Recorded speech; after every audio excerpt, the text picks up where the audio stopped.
Okay, so this section is a continuation of division and factoring. So they're telling you on the first problem that x equals 1 is a root. Okay, so I know that it should go in perfectly, but I need to take it down from x to the third to the x squared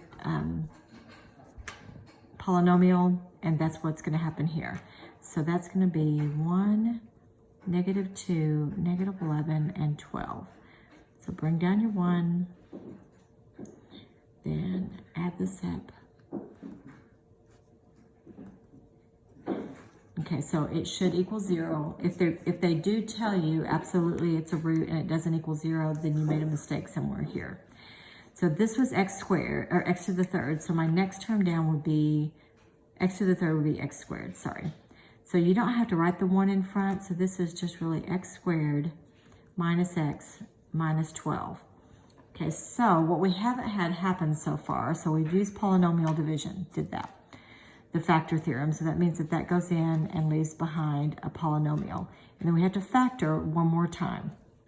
So if I look at this trinomial, I should be able to figure out that this would be x minus 4, x plus 3, and that would equal 0. So then that means if I set those equal to 0, that x equals 4 is one of my terms and x equals 3. And they already told me from the very beginning that x equaled 1. So this one was given. Okay, so the next one, they tell you 3 is a solution.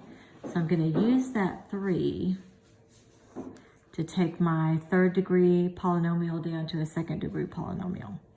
So that's 1, -4, -17, and 60. So your first step is to drag that down. So it's going to multiply. That's going to be -20. That's going to be -60. So there's 0. Okay, so now instead of x to the third, I'm going to go down a degree, and that's x squared minus x minus 20. Okay, now I can factor that. That's a trinomial.